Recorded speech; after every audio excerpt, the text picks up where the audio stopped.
Je m'appelle Deborah Saïd, je suis brésilienne, médecin de famille, graduée au Brésil. Dans mon pays, j'ai exercé pendant environ 15 années, je pense, en tant que médecin de famille et avec une expérience particulière dans la santé communautaire et la pédiatrie. Je suis arrivée en Ontario en 2016 et depuis là, je commence la démarche de mon processus d'équivalence. J'ai décidé de venir ici avec ma famille pour chercher une meilleure qualité de vie et offrir à mes enfants plus d'opportunités pour l'avenir. La diversité culturelle, aussi l'ouverture d'esprit du système de santé ontarien, l'inclusion des migrants m'ont beaucoup motivé aussi à vouloir poursuivre ma carrière ici. Quand je suis arrivée, j'ai rapidement commencé à m'y renseigner sur les démarches pour faire reconnaître mon diplôme. Il n'avait pas beaucoup d'informations à ce moment-là. J'ai eu l'aide d'une amie qui est médecin au Brésil et qui habitait déjà ici. Elle m'expliquait les processus. Après, on a connu une autre amie qui expliquait un peu plus. Et il avait plusieurs étapes difficiles. Il avait plusieurs étapes à franchir, plusieurs examens.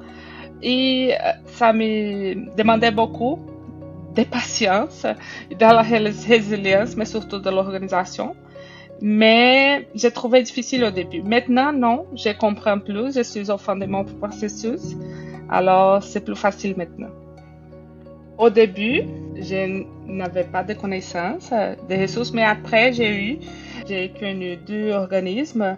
L'ITPO, c'est un organisme qui offre d'aide à médecins immigrants qui habitent en Ontario spécifiquement. Et après, l'EAINGA, c'est un organisme qui offre d'aide aux médecins immigrants. Et cet organisme, il est en Alberta, mais il offre d'aide un peu partout au Canada. Alors, j'ai pu compter avec eux pour m'aider à comprendre les processus et pour me préparer pour les examens. Les défis sont nombreux, mais surtout sur le plan émotionnel, rester motivé pendant tous les parcours, chaque étape est un gros défi. Il faut bien planifier. On savait déjà, même si je ne connaissais les étapes, depuis que nous sommes là, même au Brésil, on a commencé à planifier, on a préparé un budget. Et mon mari, il continue à travailler, il est professionnel dans notre domaine. Et j'ai commencé à travailler aussi, pas comme médecin, bien sûr, mais dans une profession liée à la santé. Ça me permet un peu d'avoir un salaire pendant mon parcours. Et aussi, sur le plan administratif, la personne doit trouver un moyen d'être bien organisée parce que chaque étape demande des documents spécifiques de notre pays. Il faut avoir la capacité d'organisation dans ce côté-là aussi. Le système de santé, il l'a demandé car au Brésil, le système de santé brésilien, il compte avec une assistance privée, assistance des assurances et une assistance publique. Au Canada, l'assistance elle est publique dans la plupart des fois. Il y a l'assistance privée qui commence maintenant, mais il faut une adaptation. Aussi, la façon de rencontrer les patients. Ici, la médecine, elle est centrée aux patients.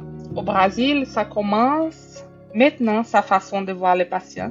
Mais la médecine centrée aux patients, c'est les patients qui détiennent les pouvoirs de décision, les pouvoirs de... Ils contrôlent les rencontres, les rendez-vous, ils contrôlent sa santé.